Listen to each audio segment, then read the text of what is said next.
Myeloma is a cancer of the plasma cell. Plasma cells are found in the bone marrow. Plasma cells are white blood cells that produce disease and infection-fighting antibodies in your body. Myeloma plasma cells prevent the normal production of antibodies, leaving your body's immune system weakened and susceptible to infection. What is plasma cell percentage? Plasma cell percentage is a very important number in multiple myeloma. I would say multiple myeloma itself is kind of a number game. Plasma cells normally present in the bone marrow, and the normal amount of plasma cells in the bone marrow is less than 1%. They have an important function. They serve as an immune system. They help us to create immunoglobulins. And this is that monoclonal protein that we see in the blood or urine if and when patients have myeloma or precursors of myeloma. Why the plasma cell percentage is very important is because this is how we define the disease itself. Anything is more than 1% but less than 10% is considered to be an MGUS, monoclonal gammopathy, of uncertain clinical significance, and anything above 10% would be considered either smoldering or active multiple myeloma. The way how we determine the plasma cell percentage is we look at the bone marrow. In very rare circumstances, if someone has an aggressive disease, we could see the plasma cells floating around in peripheral blood, and that's always bad, right? But mostly we would do the bone marrow biopsy, and there are several tests that we do at the bone marrow. First, we look at the morphology. Then we just did a sample. We spread and did a slide, stained it, and looked under the microscope. And then we can calculate the percentage of these plasma cells in comparison with the rest of the nucleated cells and calculate that percentage. And like I said, it should be in the normal circumstances, it should be less than 1% non-clonal plasma cells. And after that, we use a study called immunohistochemistry, flow cytometry. Then we can particularly stain them for the certain proteins in the cell surface, CD138, CD56. And those proteins allow us to differentiate the plasma cells, especially clonal plasma cells, from the rest of the nucleated cells in the bone marrow. Those are the two most important studies that we would use for the differentiation of the plasma cell percentages. We use additional study from the bone marrow, but they are more related to like fish studies, fluorescent in situ hybridization, or next-gen sequencing.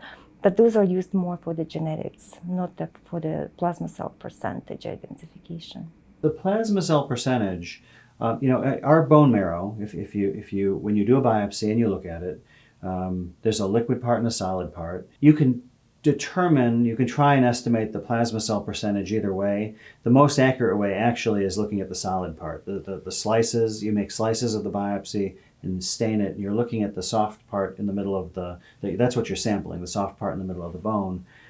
And everybody's bone marrow is made up of some cells and some fat. And I remember being taught the 50-50 rule. It's actually the 50-50-50 rule. When you're about 50, your bone marrow is about 50% cells and about 50% fat. Everything else in our bodies, as we get older, the percentage of fat tends to go up over time. So older patients may have less cellularity in their bone marrow, a relatively larger percentage of fat in the bone marrow. When you're counting the percentage of plasma cells, you're looking at the cellular component only, and you're estimating, okay, of the cells in the bone marrow that we're counting, what percentage of them are plasma cells? It's a very manual thing. You stain them with markers, some of the same markers that we actually use as targets, like CD38 or CD138. You can do stains of the cell of the marrow, and then you can count the cells that stain positive, and those are the plasma cells. You can also do sort of fancier sorting with a test called flow cytometry on the liquid part that you pull out at the same time. But the problem is that sample sometimes gets diluted by just blood, and so what you're measuring isn't necessarily all bone marrow on the liquid part. So flow cytometry, even though it is a more precise way of sorting cells, it may underestimate the percentage of plasma cells due to the artifact of from how the sample's collected. When you talk about plasma cells, are we talking about malignant plasma cells? Necessarily. So first, everybody has plasma cells in their marrow, and so a normal number of plasma cells is 1 to 2%, and Traditionally we consider anything up to 5% to be normal as long as they're not clonal plasma cells. You can determine the clonality of plasma cells by looking at the light chains on the immunoglobulins, the antibody proteins that they produce. You can also deduce that they're clonal based on the presence or absence of these FISH findings, these chromosomal abnormalities that we were talking about before. So if there's no evidence of clonality, anything up to 5% could be considered normal. If there is clonality in the bone marrow, if there is an abnormal population of plasma cells, then you have a plasma cell dyscrasia. But if it's in that low range, if it's still in the 1 or 2 or 5% range, even all the way up to 10%, we call that monoclonal gammopathy of uncertain significance, or MGUS, as long as the patient doesn't have symptoms. They don't have the bone or kidney or blood count symptoms of multiple myeloma. There are some patients whose bone marrow plasma cell percentage actually has increased to being north of 10%. We say 10% is a cutoff for myeloma, but if you don't have symptoms, people in that range we call smoldering myeloma. Those patients are definitely at increased risk for developing symptoms in the future compared to MGUS patients, but you still don't necessarily treat them just because they hit some arbitrary 10%. Nothing magic happens at 10%. And the guidance on using that 10% cutoff, it is intended to be a soft number. If you have 8% plasma cells, 6% plasma cells, but bone lesions, or cast nephropathy injuring your kidneys, you have myeloma, even if you don't have 10% plasma cells. Likewise, as I just said, you could have 20% plasma cells or 25% plasma cells, and if you have no symptoms, you don't have treatment requiring myeloma, you have smoldering myeloma. Is having a higher amount of plasma cells necessarily a worsened prognosis? Is the location of plasma cell prognostic?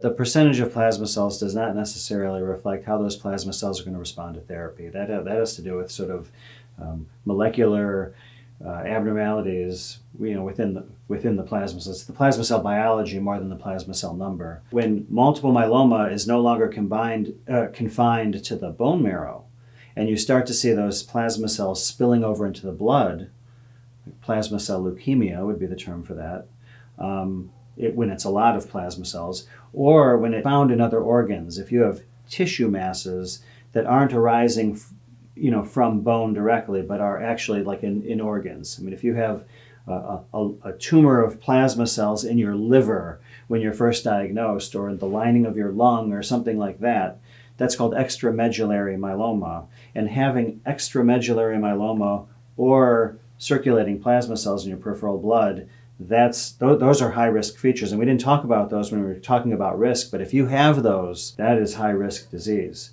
And one of the hardest things about making progress in those situations is, for instance, patients with plasma cell leukemia routinely excluded from myeloma trials. They're not part of those trials at all.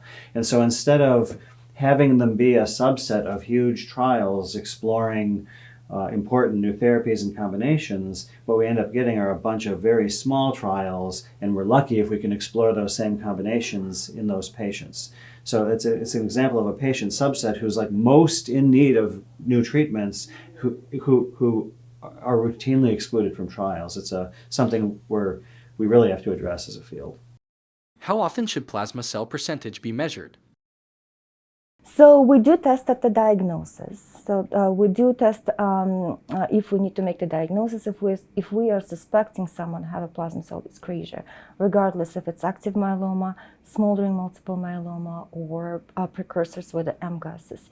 So we could do that if we're strongly suspecting that we have a high-risk disease. Then we have if someone is relapsing, if we're really suspecting unusual relapse, or someone is relapsing in a little bit unusual way with bony lesions but no presence of the protein in the blood or the urine, So we often test that. If patients are going through the stem cell transplant, we prefer to test it. It's not mandatory, but we prefer to test it just so we know the baseline, how much of the disease we cleared up with induction therapy before we transplanting the patient, and use that more as an additional or new baseline. We also are able to obtain that important information with next-gen sequencing or evaluate for the presence of the minimal residual disease, which would be more of a genetic study. And that is something that we also are able to yield from the bone marrow. Why is plasma cell percentage measured?